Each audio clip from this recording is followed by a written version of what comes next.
Welcome back to the Ginge Treasure. It's been about a week since I have seen y'all last, so thanks for sticking with it. Thanks for tuning in. Today we're gonna do a blast from the past. I have these two moonstones. One is wrapped and the other one is not wrapped. We're gonna wrap this one and we're gonna do a similar style, or really it's kind of the same style with the exception of this little cross right here. I think that was just a creative twist of my own for like a one-of-a-kind type of pendant. But this general style here, it's going to be what we're doing today, which is a very basic form. And I want to get into it, get a little refresher for myself, because I have a wire wrapping workshop coming up. And I'll be teaching people this style for this type of pendant. And what it is it's going to be a pendant for any type of awkward or odd shaped crystals. As you can see, this one doesn't necessarily have any geometric symmetry or structure to it. I guess it has structure because it's, you know, it's nature. Never mind that. Basically what I'm saying, which is what's obvious, is that it's an awkward shape, or it's an odd shape. This isn't a perfectly square shaped stone, and neither is this one, and neither are the stones that I'll be offering for the class. Anyways, without further ado, let's get into it. So to start us off, we're gonna do this copper wire. This coil is a 20 size 20 gauge. And we're just gonna clip off. This strand is probably about an arm's length, maybe even a little bit less. And that's gonna be more than enough that we need. And what we're gonna do is kiss the two tips together as I did just there, and then kind of ride the rest of the wire all the way down to the other end where we have this loop. And then we're gonna take our clippers and clip that in half, so now we have two wires that are like equal in length. Next, what we're going to do is take our 24 gauge copper wire. So remember, we're working with 20 gauge and 24 gauge wire, and for this one I'm going to pull about here, let me just flip the camera view and I'll show you real quick. So I'm going to pull about an entire arm's or wingspan. Maybe not so much, I'd say a little bit less. So maybe a full arm's length, but then across the chest as well. Kind of like as if you were drawing a bow and arrow. That amount of length is the amount of copper wire that we're gonna clip. So here we have it, unclipped. We're just gonna clip that and set the rest of that aside for now. And then for this wire, what we're gonna do is find both of the tip ends here. Once again, we're gonna kiss those tip ends together and then slide this all the way down, just like so, just like before, until we get that loop. Only instead of clipping this loop here, what we're gonna do is take our two 20 gauge wires and thread them both through so that the 24 gauge wire just rests more or less right in the middle.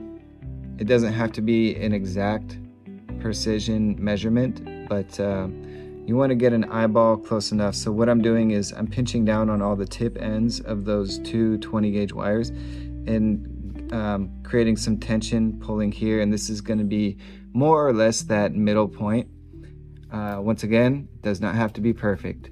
So what we're going to do is open out these two ends here.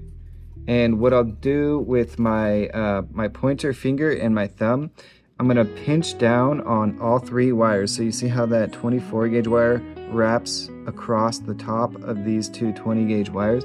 Well, I'm gonna pinch that down and hold that in place, while my other hand, my free hand, carefully coils around the two 20 gauge wires. So I'm starting off very slow. I want to make it nice and neat. I want to make sure that my coils are all tucked in nice and neat with each other, and they're not going to be let me show you an example of what I don't want, or what you don't want. So you see how there's this big old gap between these two coils. We don't want those gaps. if the gap is big enough, go ahead and just unwind and then rewind again, this time making sure that the coils are nice and close. Another thing that you can do, if the gap is not so large, but you just want to make it, your aim is for perfection, so you can see there's some gaps in there, what you can do is pinch down on the 20 gauge wires of either side and then just kind of slide them in and tuck it all in that way. And what that'll do, you'll notice that it'll create some unevenness of the coiling. And what you can do to tighten that is just work this wire back and forth. So I'm pulling, and then with my pointer finger, I'm just like kind of, you know, got to get the sound effects. Otherwise, it just, what is he doing? But then with the sound effects, you know what I'm doing. All right, so sound effects aside, here we go. We're gonna balance it out by coiling on the other side of the wire. I apologize, I crack myself up sometimes.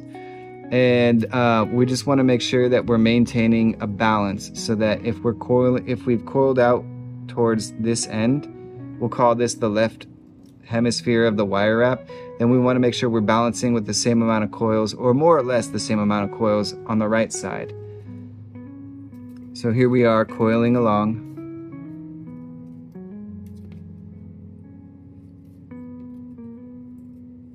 And then from here, I'll be ready to get my flats involved, my flat pliers. You can see how they're flat on the inside. And we're just gonna kind of pinch on the coiled portion and give it like a little stamp, right? So by stamping it, we're really kind of smashing these coils to be flat. And that also allows us to have a more sturdy grip if we're tired, if we're feeling the coiled portion of the wire. Sometimes it can leave an imprint or mark your fingers red, and it can feel uncomfortable. So if you're starting to feel that discomfort, go ahead and switch up to the pliers, and then that way we have a more steady grip while we continue to coil along. Now before we coil too much, we'll go ahead and stop here and just get an idea, a ballpark measurement of how it's gonna set in the crystal. Now I'm thinking, do I want my crystal to set like this with the skinny point up top, or do I want it like this so that it's kind of a wider top and then it narrows to a bottom point? I kind of like that bottom point. For you and your crystal at home, it's all up to you, whatever you think is going to look best, but I like this. So what I'm going to do now is bend the frame to match the curvature of this bottom point. So I'll set the crystal down and then kind of with my two fingers take turns kind of like bending and trying to make sure that it bends evenly.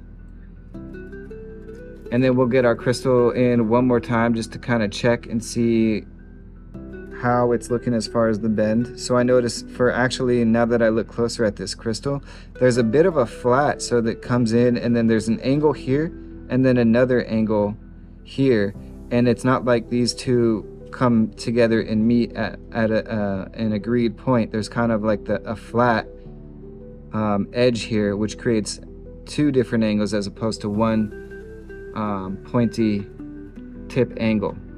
So I did not take that into account as I bent my wires, so it's not going to be perfect. You could see there's that gap between the crystal and the coiled wire, but it's not going to be enough of a gap that it's going to bother me. It's not going to be an issue with setting the stone in there. The stone will still be secure. So we'll go ahead and move on for our next step. Just for you at home to keep in mind that we want to make sure that as we're bending this angle is replicating the same angles and edges of the stone, because it's a framework after all, so you want to have a snug frame. Anyways, so we'll get on to the next step, which is, so our right hemisphere, we're going to take our 24 gauge wire from our right hemisphere wire and then bring it over to the left turn hemisphere, and you can see how the coil winds. It's going in this direction right? So when the coil comes around, it's coming around the back side, and then it's gonna attach coming around the back side from the left, and then come around to the center. So what I did is I just wrapped that wire all the way around this wire here, and then with my fingernails, what I'll do is I'll just tuck that in. And I usually do that twice, right? So you saw how I coiled it twice, and now I'm gonna make sure you grab the right wire. I've done these classes before, and sometimes when I'm not paying close enough attention to my students, because I gotta give them the attention they deserve. Everyone deserves some attention, especially from their teachers. You wanna make sure that you're grabbing the bottom coil, right? Because this is the coil that I just wrapped and brought from the left, or pardon me, from the right to the left. Now I'm gonna take the one on the bottom, which is from the left, and bring it around the front, because remember the other one came around the back. So I'm gonna take this one and bring it around the front, and then attach it to the right hemisphere. So it's coming around, and then it comes around this wire and wraps. So we'll do that twice, right? So we bring it around, and when I say twice, I mean just wrapping it around the wires twice. We're not going all the way back to the left hemisphere and then back around the right. We're just bringing it around the one time. So if you look at it from this angle, you can see one wire is coming around the back and one wire is coming around the front. And then I'll do one more coil here just to keep that little bit of symmetry. So we have 2 coils and 2 coils above where each of the wires have come across the top now. Next, we're gonna remember where we had our crystal set. So we're gonna go ahead and tuck that in. And sometimes this happens where your wires are so tight that the crystal doesn't fit. And that's why we wanna make sure that we can still fit it in before we continue. So by pushing this crystal in there so that it reaches the base of this wire here, if we look at it from this angle, we can see how it's kind of opened up the wires, so there's a bigger circular gap. Now the reason why I said to do 2 coils and stop is because after 2 coils, we're actually gonna one more time bring that wire from the right hemisphere and bring it across to the left hemisphere. Another trick, if you find that these 2 wires are getting in the way of things, is I like to go like way up here and then just bend outwards, and then the same thing, bend outwards up here. So to me, it kind of reminds me of like a reindeer, right? Like you got the nose right there, you've got the face or the head, and then you've got the antlers coming out, or the longhorn, sometimes I'll call them.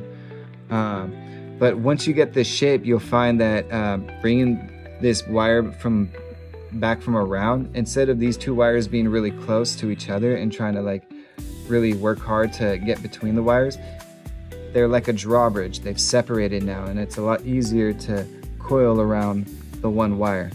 So let's get to that. We're bringing this wire back from the right hemisphere over to the left hemisphere, coming around the back. So you can see there's one, and this is the second one that I'm coiling. And we're just gonna twist it 2 more times. 1, 2. And if you notice, I like when I'm doing my coils, I pull with my middle finger and my thumb, and then I use this pointer finger as kind of like the precision coiling. So that way it's kind of like a preventer of creating bigger space gaps between my coils. Anyway, so we're gonna do that same thing with the bottom one. Remember, it's the bottom one. Comes around the front from the left to the right. And then same thing. So you see how I use my pointer finger as kind of like a guide for the wire to go all the way down.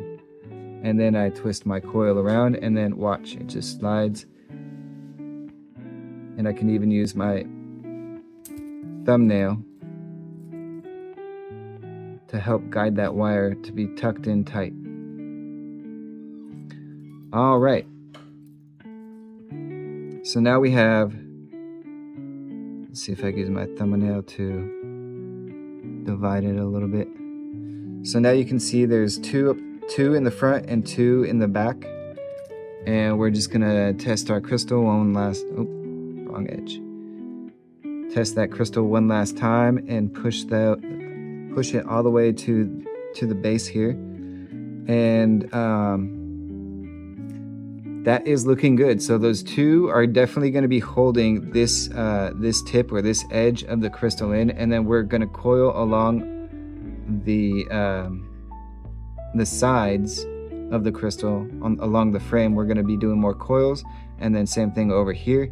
And then once we get to right before where these edges are, we're going to do two more coming across the top, and that's going to be what kind of ultimately anchors the crystal into place, building the frame. I mean, again, this is a very simple, basic wrap.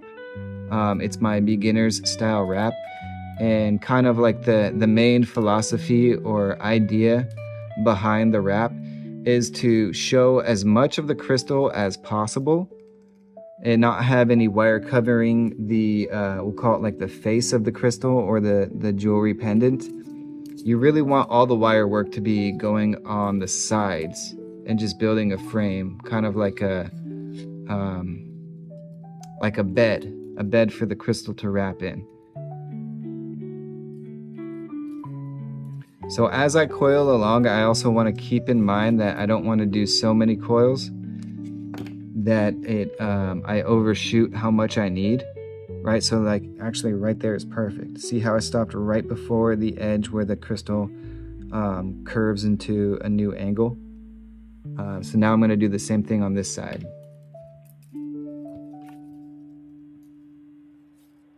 So once again, I'm using that pointer finger to keep my coils tight as I wrap around.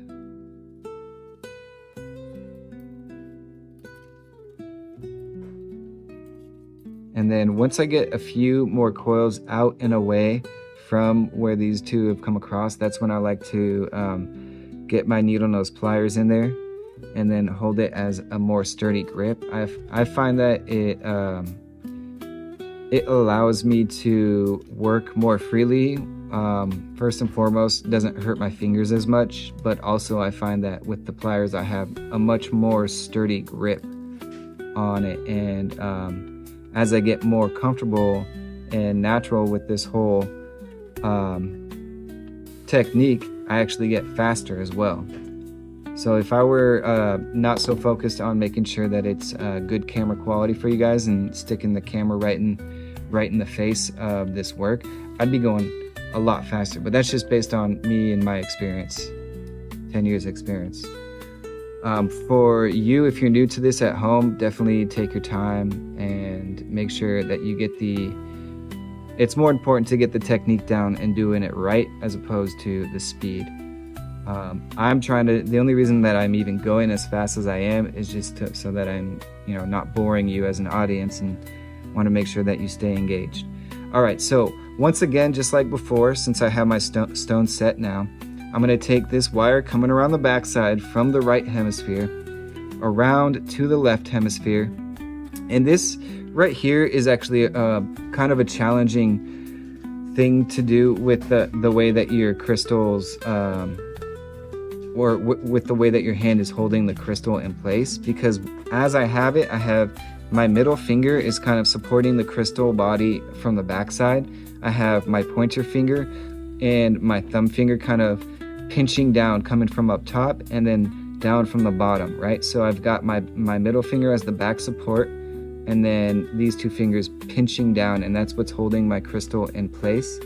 As I attach this wire to the left side, I really want to make sure that when it gets attached, that framework is still on the edge of the crystal, because sometimes it can slide around and you don't want to let that happen. That's gonna what will end up happening if you allow that is it's gonna make it either look not so great, or it will also make the crystal be loose in its frame, and a loose crystal in its frame is not good jewelry, because especially if you're an active person, you're increasing the risk that the crystal will actually fall out of its frame, which you don't want to happen, or at least you want to try not to let that happen. Sometimes these things happen, and so is life, but in general, we just want to prepare ourselves and try to do something to avoid that if we can. All right, so I've got my wire coming across the top. You already saw that I have one coming across the bottom. And now I'm gonna start my second round. So second wire coming across the back side here, and it's just gonna attach right on top of where those coils finished. And the other thing too, as you're doing these coils, you might notice that, give me one. All right, thank you for that break. So as you can see, I've done 2 coils in the back now and 1 coming across the top. So now we're ready to, again, always make sure it's the bottom wire. That bottom wire is gonna come across the front and attach to the right side.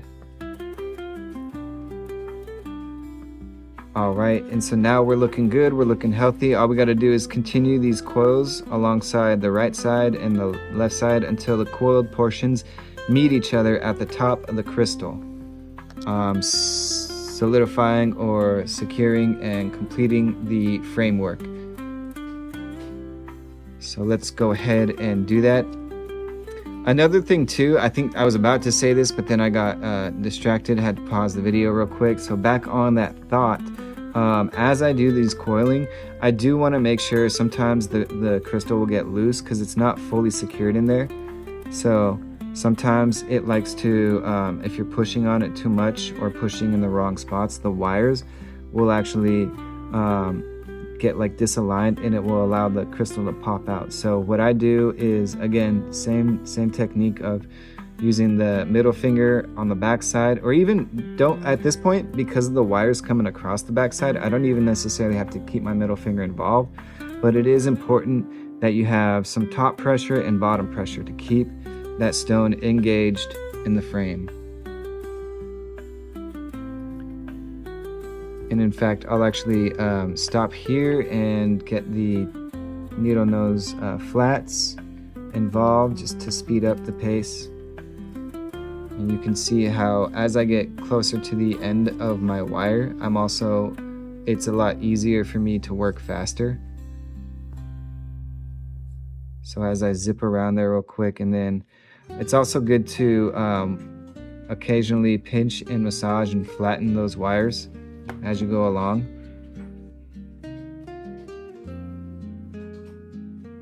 And then from here, what I want to do is bring that wire, bending it, and I can see it's not quite to the top, kind of like right here is the goal, is that the coils stop here. So I've got a little bit more wrapping to do on that side, but I'll go ahead and switch around and get this side started now, just for funsies before I finish the other one. I mean, you could, if you wanted to, you could finish the other side. Dealer's choice. I just like to, I don't know, I like to keep things balanced as much as I can. So as much as I do to one side, I like to do that to the other side before continuing and getting too far off. Making sure that the 2 sides can keep up with each other. So this one, I would say that's probably perfect because it's a shorter angle. So let's go ahead and test that out. So I bend it and look at that, right on top of that angle. So that one's perfect, we're good to go. Switch back to this original side. And then once again, if you notice these wires, they're coming closer to each other and it makes it a little bit more difficult for me to weave around them. So I'm just gonna reopen that. And then I'll be able to twist with much more ease and speed. Look at that. And then one thing too, as I showed you before, is I'll pinch down. Because I did those coils by hand, I just want to make sure that I pinch it flat with those pliers. And that is looking almost there. We're almost there. So I'll do, let's say 4 more coils. So 1, 2, 3, and 4. I think that's going to be perfect. And look at that. Stone, so ecstatic, it just jumped right out of its frame. So we'll put that back in and then fold this down once again. And this wire, we'll just bring that guy up. Oh, another thing too is that as you see with the here, let me show you. You can see these 2 wires here, right? There's one that's on the left side and one that's on the right side. as you build your frame, you want to make sure that the left stays left and the right stays right, because if they get twisted up in here, it'll be something that will stand out to you as the maker. Maybe not such an obvious thing for the person appreciating or wearing, but if you're an artist, then you know that you're always going to be the first one to see all the flaws in your work. So that's going to be one key to keep in mind. Anyways, so before I get ahead of myself and start doing the next step without talking about it, I want to show you. So you see how I created that angle right there, kind of right at the edge of where the coils stop? Let me show you a more precise one. So I pinched down here right on top of the coils, and I'm going to bend a 90-degree angle, right? And so we'll go ahead and do that same thing with the other side there. And then that way, these guys can fold. And you see how they're kind of meeting each other right there? And it looks pretty perfect? Well, that's because it is. Because you're perfect. You're perfectly imperfect. Or perfectly perfect. I don't know. Maybe you're a perfectionist and you're better than the rest of us. I don't know.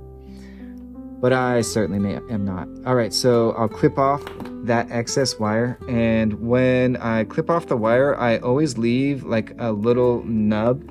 And the reason being that with those little nubs, what I can do is pinch the tip of the pliers to the tip of the wire and curl just a little tiny hook. And then those hooks get tucked in right in that space gap above these coils, or above the crystal, but below these coils. So right in that little gap there.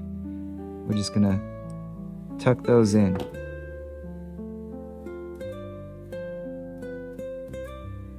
And then finally, we have the rest of the 20 gauge wires to work with. So this is where we're going to create our loop for the necklace or chain to come through. So you could twist this by hand, or you could twist it with your pliers.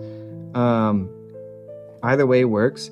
So what you're going to do is just twist into a little roller coaster loop to loop. So I have enough of this wire. If you didn't really see how I did that, I'll show you with the excess wire before I clip this off.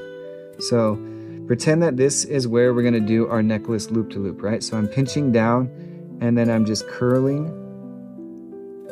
all the way around. We get this little, it reminds me of like the breast cancer awareness pink ribbon. We just get this little roller coaster loop to loop. All right, so we'll clip that off because that's the excess we don't need. The amount that you're clipping off is kind of like a style preference at this point. So I'm gonna clip off quite a bit of a nub remaining. And then the purpose is gonna be, I'll show you after I finish with these wires. And actually, so how I did this roller coaster loop to loop was kind of incorrect, because as it came out, the finish came on this backside, whereas I usually want this, so I'll flip it around. I want that to land in the middle, in the center of the top, right? So it should come out right on top of these coils. That would be the ideal. And then as I adjusted that, I noticed that my loops came a little bit off skew. So what I'll do is I'll stick the pliers back in there and just kind of reaffirm that loop. Look at that, perfect now. And then with the other two 20 gauge wires, what we're gonna do is wrap. I always think of this as, or like I refer to it as like a stick figure head, right? And then the rest of the wire work is like the body, a crystal body. So between the head and the body is the neck. So we're taking these two wires and wrapping around like a scarf, wrapping around a neck, right? And like I do at least 2 times. You could do more if you like. I kind of did like 2.5 there. And then with the rest, we will clip off. And then of course, again, leaving a little bit of a nub. And that nub is actually, I'll take the, tuck them in the same spot. So tip of the wires to the tip of the pliers. And then curling a very small hook. You see that hook in there that my thumbnail is touching? And then what we're going to do is with our flats, we're just kind of massage those hooks to be tucked in. So look at that. Clean, a very clean finish. Now finally, we have these two, and I mentioned that there's going to be a stylish finish for that. And kind of my signature style is just some very simple spirals. So once again, pinching the tip of the pliers to the tip of the wire, curling that hook. And then we're just going to curl that all the way around, making sure that as we curl, we're following the wire.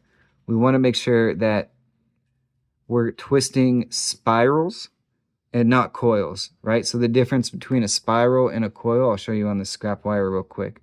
So a spiral continues to get bigger and bigger, whereas the coil maintains the same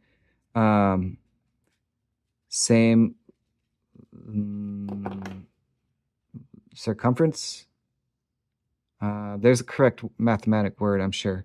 But basically, so this is the spiral. You see how the spiral started on the inside, and then it's going around the outside, getting bigger and bigger, which is different than a coil. And remember, the spiral is the technique that you do want to finish if you're trying for the same stylish finish. And a coil is not the finish that we're going for. But I suppose if you wanted to, you could decide you wanted to do a coil. So you see the difference between a coil, where the loops are just kind of growing outwards. We'll call that, you know, in a sense of three-dimensional. You've got your height and your length, and then, shoot, I forgot what that other term is for three-dimensional. Height, length, width. So this would be like the length and the width, and then this would be the height. So this one's growing up in height, whereas this one is maintaining its flatness. Anyways, we're getting a little bit too distracted. This isn't a math class. This is a jewelry wrapping class. So we do our spiral, and then we'll do one more. I generally do both spirals twisting in the same direction. And usually what I'll do is leave one of the wires slightly longer than the other wire. So that way it looks like this for the finish. But it's up to you. It's your piece. You can finish it however you want. I'm sure that it's going to look super amazing. I would love to see in the comments if you guys want to post your finished products, or you can reach out to me on Instagram. By the way, guys, I am trying to grow my social medias, so please look me up, find me, give me a follow, give me a like. I'm on TikTok. I'm on Facebook, I'm on Instagram, and I've got my own Shopify store too, which is up and coming, soon to be the best thing on the internet. Bye for now. Maybe next time I'll show you guys how to do this very simple copper coil ring. And look at that, it's adjustable too, because it's open. So you slide the finger on, and oh, if your finger's too big, guess what? You could space a little gap there, and bam. I mean, just looking at this piece, you could probably, since we went into depth on the spirals, you could probably figure out how to build this ring for yourself. But, you know, if not, I got you. I got a video coming out next week, and it's going to be all about those spiral rings. I hope I don't forget. Peace.